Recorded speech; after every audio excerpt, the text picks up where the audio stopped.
আসসালামু আলাইকুম wrestling lovers, কি অবস্থা সবার? স্বাগত সবাইকে রেসলিং লাভার্স নেটওয়ার্কের আরও একটি ব্র্যান্ড নিউ ভিডিওতে। ডিয়ার অডিয়েন্স, এই ভিডিওতে বর্তমান সময়ে রেসলিং জগতের কিছু হট টপিক এবং ম্যাসিভ কিছু নিউজ আপডেট আপনাদের সঙ্গে শেয়ার করব। ভিডিও ভালো লাগলে ভিডিওতে লাইক দিবেন, চ্যানেলে নতুন হয়ে থাকলে চ্যানেলটি সাবস্ক্রাইব করে দিবেন। আজকের ভিডিওটা শুরু করতেছি ডাব্লিউডাব্লিউ এর রিসেন্ট কিছু রিলিজেসকে নিয়ে। বিষয়টা হলো, ইতিমধ্যে আই থিঙ্ক আপনারা সকলেই জেনে গেছেন যে W W company New Day, Jessie Mateo এবং টোঙ্গা লোয়া এই চারজন সুপারস্টারকে রিলিজ করেছে। জেসি মেটিও এবং টোঙ্গা লোয়া এই দুইজন তো কোম্পানি থেকে রিলিজ হয়েছে, তবে নিউ ডে বিষয়টা একটু অন্যরকম। আচ্ছা, বিষয়টা বুঝিয়ে বলতেছি। দেখেন, গত বছর বা এক বছর আগে নিউ ডে 7 বছরের জন্য ডাব্লিউডাব্লিউ কোম্পানির সঙ্গে কন্ট্রাক্ট সাইন করেছে এবং এই 7 বছরে হয়তো বা তাদেরকে 7 লাখ টাকা দেওয়া হতো। উদাহরণ হিসেবে বলতেছি যে নিউ ডে 7 বছরে কোম্পানির কাছ থেকে 7 লাখ টাকা পেত, 7 বছরে 7 মাসের ছুটি পেত, অথবা বিভিন্ন জায়গায় তাদেরকে বোনাস দেওয়া হতো।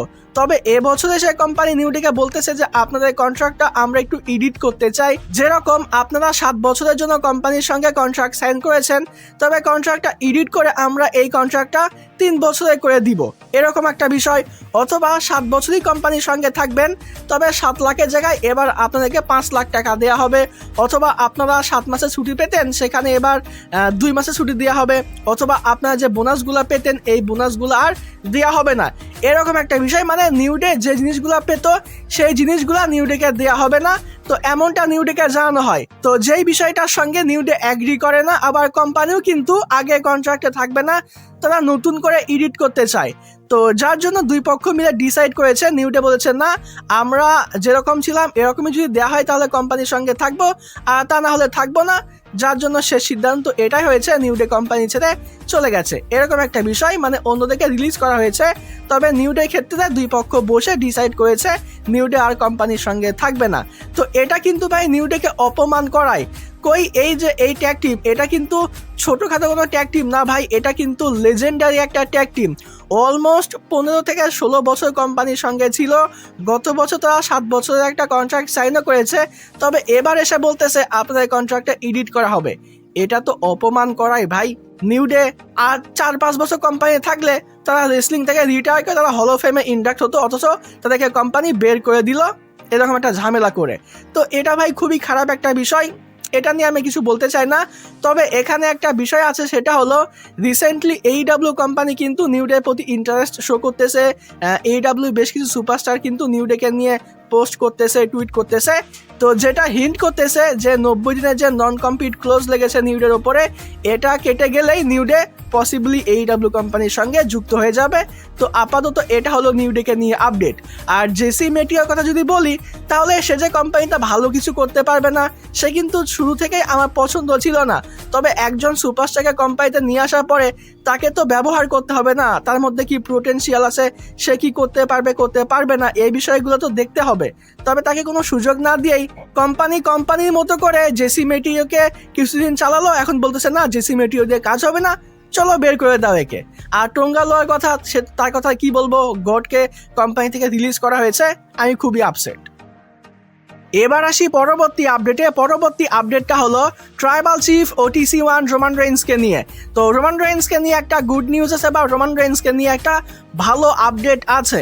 আর এখন তো মনে হচ্ছে যে কোম্পানির যে অবস্থা, এখান থেকে যদি কোম্পানিকে কেউ বের করতে পারে এটা রোমান রেইন্সই। মানে কোম্পানির যে অবস্থা, এখান থেকে কোম্পানিকে বাঁচানো আর পসিবল না, তবে যতটুক ভালো হওয়া পসিবল এটা কিন্তু এখন চাইলে রোমান রেইন্সই করতে পারে। রোমান রেইন্সের মাধ্যমেই কিন্তু এটা হতে পারে। রোমান রেইন্স ডাব্লিউডাব্লিউ কোম্পানির সঙ্গে 3 বছরের নতুন একটা কন্ট্রাক্ট সাইন করেছে এবং এই কন্ট্রাক্টের মধ্যে রোমান রেইন্স স্পষ্টভাবে জানিয়ে দিয়েছে যে এই 3 বছর বা আমার যে গল্পগুলা চলবে, আমার যে ফিউডগুলা চলবে, এগুলার ভিতরে না ট্রিপল এইচ আর না টিকিও কেউ কিন্তু নাক গলাতে পারবে না। আমার গল্প, আমার ফিউড আমি নিজেই বিল্ড করব, এই সব কিছু আমি নিজেই লিখবো। পসিবলি রোমান রেইন্সের পেছনে পল হেইম্যানও থাকবে। তো বিষয়টা হলো, না টিকিও না ট্রিপল এইচ কেউ কিন্তু রোমান রেইন্সের বিষয়ে নাক গলাতে পারবে না। ট্রিপল এইচ তো আগেও পারেনি, আর এখন তো টিকিও, তারা যে এত মাতব্বরি করতেছে, এরাও কিন্তু রোমান রেইন্সের ক্ষেত্রে নাক গলাতে পারবে না। দুইটা কারণ। প্রথমত রোমান রেইন্স কিন্তু রকের ভাই, এই বিষয়টা কিন্তু ঠিকইও জানে, এই বিষয়টা কিন্তু মাথায় রাখতে হবে। আর দ্বিতীয় বিষয়টা হলো রোমান রেইন্স কিন্তু বর্তমান সময়ে কোম্পানির সব থেকে বড় সুপারস্টার, সেই কিন্তু সব থেকে বড় ড্র, তার মাধ্যমেই কিন্তু এখন কোম্পানি সব থেকে বেশি প্রফিট করতেছে। তো রোমান রেইন্স যদি এখন কোম্পানিতে না থাকে তাহলে কিন্তু ভাই কোম্পানি আর চলবে না, এটা কিন্তু ভাই অ্যাকচুয়ালি ফ্যাক্ট। অনেকে বলেন যে ভাই কোম্পানিতে কডি আছে, কডি এই সেই, দেখেন গত স্ম্যাকডাউনে কিন্তু বলেছি কোম্পানি কিন্তু আর কডিকে ভ্যালু করতেছে না। কডি কিন্তু স্ম্যাকডাউনে ছিল, সে একটা ম্যাচের মধ্যে কম্পিট করেছে, অথচ সে কিন্তু গত সপ্তাহে সে মেইন ইভেন্টে জায়গা পায়নি। মেইন ইভেন্ট করেছে কে? উসোস, সোলো সিকাওয়া টিমগুলো মেইন ইভেন্ট করেছে। আর এখানে অ্যাকচুয়ালি তারাই কিন্তু মেইন ইভেন্ট পাওয়া ডিজার্ভ করে। কারণটা হলো এই যে গত সপ্তাহে কডি উচের যে ম্যাচটা হয়েছে, গান্থার যে কডির উপরে অ্যাটাক করেছে, এই যে সেগমেন্টটা, এটা যখন ডাব্লিউডাব্লিউই কোম্পানি তাদের অফিসিয়াল ইউটিউব চ্যানেলে আপলোড দেয়, সেখানে 2 থেকে 2.5 লাখ মতো ভিউজ হয়েছে। অথচ উসোসের যে ট্যাগ টিম ম্যাচ হয়েছে ওইখানে কিন্তু 1 মিলিয়ন ভিউজ হয়েছে। তো কই কোম্পানির সব থেকে বড় ফেস, কোম্পানি QB1, সে নিয়ে আসতেছে 2.5 লাখ ভিউজ, আর সেখানে সোলো সিকাওয়া দা উসোসের মতো টিম নিয়ে আসতেছে 1 মিলিয়ন ভিউজ। এটা বোঝা যায় ভাই, এটা দেখলে বোঝা যায় যে কোম্পানি এখন কডিকে কোন চোখে দেখতেছে।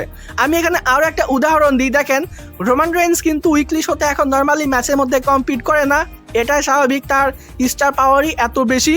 তো রোমান রেইন্স যদি মানডে নাইট শোতে আসে শুধুমাত্র একটা লাইন বলার জন্য যে অ্যাকনলেজ মি, রোমান রেইন্স যদি এটা বলার জন্য আসে তাহলেও কিন্তু সে মেইন ইভেন্টে জায়গা পাচ্ছে। অথচ কোম্পানির সব থেকে বড় ফেস, QB1 আনডিসপিউটেড চ্যাম্পিয়ন, সে একটা ম্যাচের মধ্যে কম্পিট করতেছে স্ম্যাকডাউনে, অথচ সে মেইন ইভেন্টে জায়গা পাচ্ছে না।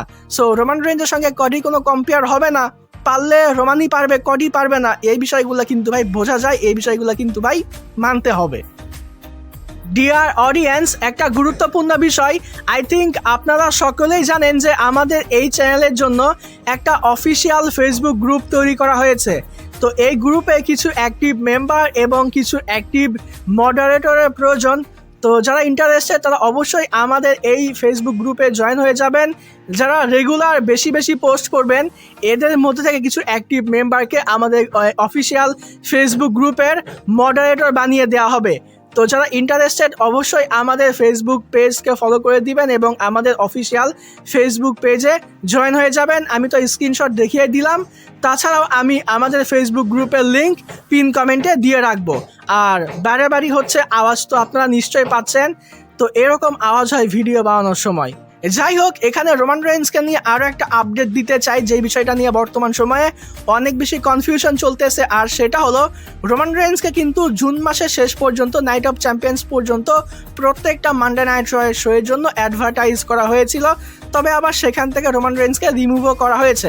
এখন এটার জন্য অনেকে বলতেছে রোমান রেইন্স কি তাহলে ফুল টাইম হিসেবে আসবে না? অবভিয়াসলি ভাই রোমান রেইন্স আসবে, তবে কোম্পানি একটু অ্যাডভান্স, মানে অনেক আগেই বেশি অ্যাডভার্টাইজ করে দিয়েছিল রোমান রেইন্সকে। রোমান রেইন্স কিন্তু নর্মাল কোনো সুপারস্টার না ভাই, তার লিউকেমিয়া আছে, এটার জন্য রোমান রেইন্স এখনও সাফার করতেছে। তো হঠাৎ করে এমন কিছু একটা হলো, রোমান রেইন্স শোতে আসার মতো অবস্থায় নাই, অথচ আগে থেকে তাকে অ্যাডভার্টাইজ করা হয়েছে। তো বিষয়টা খারাপ হতো না যে অ্যাডভার্টাইজ করা আছে অথচ রোমান রেইন্স আসলো না? তো এর জন্য কোম্পানি সেখান থেকে রোমান রেইন্সকে রিমুভ করেছে। এর মানে এটা না যে সেই শোগুলোতে রোমান রেইন্স আসবে না। রোমান রেইন্স ফিট থাকলে, ভালো থাকলে রোমান রেইন্স কিন্তু প্রত্যেকটা শোতেই আসবে। আশা করছি এই বিষয়টাও ক্লিয়ার হয়ে গেছে। এখানে রোমান রেইন্সকে নিয়ে আরও একটা ম্যাসিভ আপডেট দিতে চাই, আর সেটা হলো রোমান রেইন্স এখন যেই ফিউডের মধ্যে থাকবে বা রোমান রেইন্স এখন যে ম্যাচগুলো খেলবে প্রত্যেকটা ম্যাচে কিন্তু ধামাকা ম্যাচ হবে। মানে কোম্পানি রোমান রেইন্সের যে অপোনেন্টগুলো, সবগুলো অপোনেন্ট কিন্তু বড় বড় অপোনেন্ট হবে। যে ম্যাচগুলো হবে সেই ম্যাচগুলো কিন্তু অনেক বড় বড় ম্যাচ হবে। মানে রোমান রেইন্স যতদিন পর্যন্ত চ্যাম্পিয়ন আছে, রোমান রেইন্স একটা জিনিস তৈরি করে দিতে চায় 2022-23 মতো, যে রোমান রেইন্স যদি নাও থাকে এটার জন্য করে হলো যেন কিছুদিন কোম্পানি চলতে পারে। মানে রোমান রেইন্সকে আবারও রিলেভেন্ট করা হচ্ছে, রোমান রেইন্সের সঙ্গে থেকে অন্যান্য সুপারস্টাররা ভালো পজিশন পাবে, এটা হলো অ্যাকচুয়াল বিষয়। মানে রোমান রেইন্স এখন যে ম্যাচগুলো খেলবে প্রত্যেকটা ম্যাচই ভালো ভালো ম্যাচ হবে, প্রত্যেকটা অপোনেন্টই অনেক বড় বড় অপোনেন্ট হবে। আশা করছি এই বিষয়টা ক্লিয়ার হয়ে গেছে।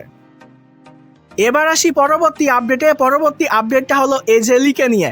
উইমেন্স আইসি চ্যাম্পিয়নশিপের জন্য রেসলম্যানিয়া 42-তে আমরা এজেলি এবং বেকি লিঞ্চের মধ্যে একটা ম্যাচ দেখতে পাই।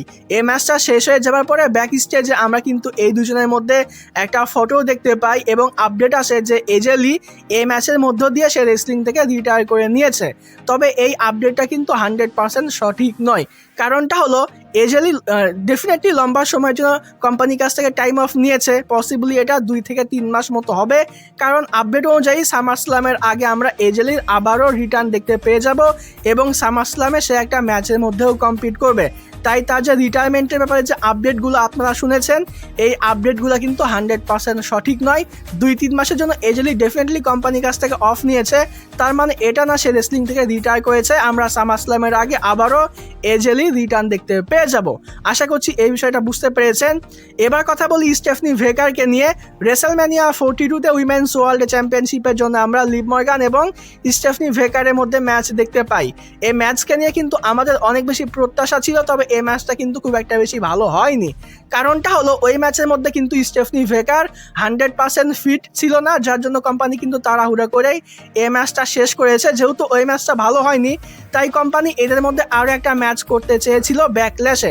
তবে ব্যাকল্যাশে কিন্তু আমরা এখন আর এই ম্যাচটা দেখতে পাবো না। কারণটা হলো স্টেফনি ভেকার কিন্তু এখন ইনজুরিতে আছে, সে কিন্তু এখন মেডিকেলি ক্লিয়ার্ড না। সে হয়তোবা আগামী মানডে নাইট রতে আসতে পারে, তবে আগামী মানডে নাইট রতে কিংবা বেশ কিছুদিন স্টেফনি ভেকারের শোগুলোতে না আসার সম্ভাবনাই কিন্তু বেশি। রেসলম্যানিয়ার পরে আমরা লিভ মর্গান এবং স্টেফনি ভেকারের মধ্যে ফেস আপও দেখতে পেয়েছি।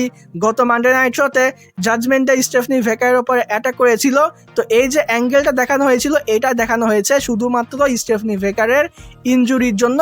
তো হতে পারে যে এখন আমরা বেশ কিছুদিন স্টেফনি ভেকারকে শোগুলোতে দেখতে পাবো না, আবার হতে পারে যে আগামী মানডে নাইট রতে স্টেফনি ভেকার আসলো। তবে স্টেফনি ভেকার ইনজুরিতে আছে, এটা কিন্তু 100% কনফার্ম আপডেট। আর এটার জন্যই আমরা ব্যাকল্যাশে লিভ মর্গান এবং স্টেফনি ভেকারের মধ্যে ম্যাচ দেখতে পাইনি। তবে সামনের দিকে গিয়ে এই দুজনের মধ্যে আমরা ডেফিনেটলি ম্যাচ দেখতে পাবো, পসিবলি এটা ক্ল্যাশ অ্যান্ড ইটলিতেও হতে পারে। এবার আসি পরবর্তী আপডেটটা হলো সিএম পাঙ্ক এবং কডিকে নিয়ে। এই দুজনকে নিয়ে কিন্তু আমি এর আগেও আপডেট দিয়েছি যে কোম্পানি এদের মধ্যে কিন্তু একটা ম্যাচ করাতে চায় এবং এই ম্যাচটা বড় কোনো একটা জায়গায়, বড় কোনো স্টেজেই করাতে চায়। পসিবলি এটা সামার স্ল্যামে হতে পারে, আবার রেসলম্যানিয়া 43-তেও হতে পারে। তো এ ব্যাপারে কিন্তু নতুন করে আরও একটা আপডেট সামনে এসেছে। আর আপডেটটা হলো বর্তমান সময়ে ডাব্লিউডাব্লিউই কোম্পানির মধ্যে কিন্তু দুইটা ভাগ হয়ে গেছে। এক পক্ষ চায় সিএম পাঙ্ক এবং কডির মধ্যে সামার স্ল্যামে ম্যাচ করাতে, আবার আরেক পক্ষ চায় রেসলম্যানিয়া 43-তে কডি এবং সিএম পাঙ্কের মধ্যে ম্যাচ করাতে। এখন যেই পক্ষ জিতবে সেটাই হবে। যদি সামার স্ল্যামের পক্ষ জেতে তাহলে সামার স্ল্যামে আমরা কডি এবং পাঙ্কের মধ্যে ম্যাচ দেখতে পাবো, আবার যদি রেসলম্যানিয়ার পক্ষ জেতে তাহলে রেসলম্যানিয়াতে আমরা সিএম পাঙ্ক এবং কডির মধ্যে ম্যাচ দেখতে পাবো। তবে এখন যা দেখে মনে হচ্ছে তাতে করে সামার স্ল্যামেই কিন্তু পাঙ্ক এবং কডির মধ্যে ম্যাচ হওয়ার সম্ভাবনা বেশি এবং এটা কিন্তু চ্যাম্পিয়নশিপ ম্যাচই হবে, আনডিসপিউটেড চ্যাম্পিয়নশিপের জন্যই হবে। তো কথা হলো যদি আসলে এই সামার স্ল্যামে কডি এবং পাঙ্কের মধ্যে আনডিসপিউটেড চ্যাম্পিয়নশিপের জন্য ম্যাচ হয়, তাহলে সামার স্ল্যামের আগে র্যান্ডি অর্টন কডিকে হারিয়ে যে চ্যাম্পিয়ন হবে, এই যে ফিউডটা পেন্ডিং হয়ে আছে, এই যে আপডেট পাওয়া গিয়েছিল, এটা পসিবলি হবে না। র্যান্ডি অর্টনের ব্যাপারে এরপরেই আপডেট দিচ্ছি। তো এখন কিন্তু ওই দিকেই যাচ্ছে যে র্যান্ডি অর্টন হয়তোবা আর কডির সঙ্গে এখনই ফিউডে জড়াচ্ছে না, সে হয়তোবা সামার স্ল্যামের আগে আর চ্যাম্পিয়ন হচ্ছে না, হতে পারে। তো দেখা যাক আসলে কি হয়। তবে কোম্পানির মধ্যে দুইটা পক্ষ হয়ে গেছে, এক পক্ষ চায় সামার স্ল্যামে এদের মধ্যে ম্যাচ করাতে, আরেক পক্ষ চায় রেসলম্যানিয়া 43-তে। এখন আপনারা এদের মধ্যে কোথায় ম্যাচ দেখতে চান অবশ্যই কিন্তু এই ভিডিওতে কমেন্টে জানিয়ে দিবেন। এবার কথা বলি আজকের ভিডিওর সর্বশেষ আপডেট নিয়ে। আজকের ভিডিওর সর্বশেষ আপডেটটা হলো the Viper, the legend killer Randy অর্টনকে নিয়ে। তো র্যান্ডি অর্টনের রিটার্নের ব্যাপারে যে আপডেট পাওয়া গিয়েছে, সেই আপডেটে বলা হচ্ছে যে ব্যাকল্যাশের পরপরই আমরা র্যান্ডি অর্টনের রিটার্ন দেখতে পেয়ে যেতাম এবং ক্ল্যাশ অ্যান্ড ইটলিতে পসিবলি র্যান্ডি এবং কডির মধ্যে আনডিসপিউটেড চ্যাম্পিয়নশিপের জন্য ম্যাচ হতো, অথবা নাইট অফ চ্যাম্পিয়ন্সেও এদের মধ্যে ম্যাচ হতো, যেখানে ফাইনালি র্যান্ডি অর্টন কডিকে হারিয়ে সে হতো নতুন আনডিসপিউটেড চ্যাম্পিয়ন। তবে এখন হয়তোবা এটা হচ্ছে না, কারণ র্যান্ডি অর্টন সিরিয়াসলি ইনজুর্ড। রেসেলম্যানিয়ার আগে সে কিন্তু 100% ফিট ছিল না, এ ব্যাপারে আপডেট পাওয়া গিয়েছিল, যার জন্য রেসেলম্যানিয়া 42-তে কডি এবং র্যান্ডি অর্টনের মধ্যে যে ম্যাচটা হয়েছে এই ম্যাচের মধ্যে র্যান্ডি অর্টন কিন্তু 100% ভালো পারফর্মও করতে পারেনি, শুধুমাত্র তার ইনজুরির কারণে, তার ব্যাক ইস্যুর কারণে।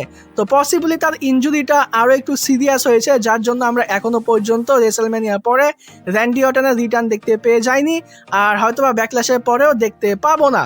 আর এর জন্যই হয়তোবা গত স্ম্যাকডাউনে গান্থার কডির উপরে অ্যাটাক করেছে। যেহেতু গান্থার কডির উপরে অ্যাটাক করেছে, ডেফিনেটলি এটা ভালো একটা ফিউড হবে।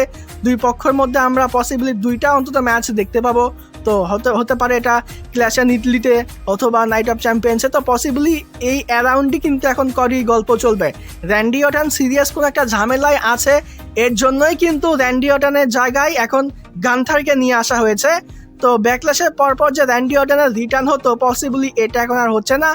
আসলেই ভাই রেসেলম্যানিয়ার পর থেকে এখনও পর্যন্ত র্যান্ডি অর্টনের বিষয়ে 100% কনফার্ম কোনো আপডেট পাওয়া যায়নি। তার ইনজুরি বা তাকে নিয়ে করতে বিষয়টা সিরিয়াস এরকম বিষয়ে কোনো রকমের আপডেট পাওয়া যায়নি। শুধু একটা আপডেট পাওয়া গিয়েছিল, আর সেটা হলো ব্যাকল্যাশের পরপর র্যান্ডি অর্টন রিটার্ন করতে পারে এবং কডির সঙ্গে তার ফিউডটা কন্টিনিউ করতে পারে।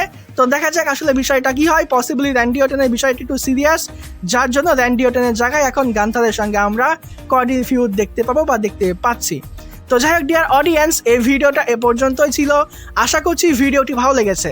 ভিডিও ভালো লাগলে ভিডিওতে লাইক দিবেন, চ্যানেলে নতুন হয়ে থাকলে চ্যানেলটি সাবস্ক্রাইব করে দিবেন। আজকের মতো এখানেই বিদায় নিচ্ছি। যাবার আগে একটি কথাই বলতে চাই, যদি রেসলিং ভালোবাসো তাহলে আমরা সবাই এক টিম।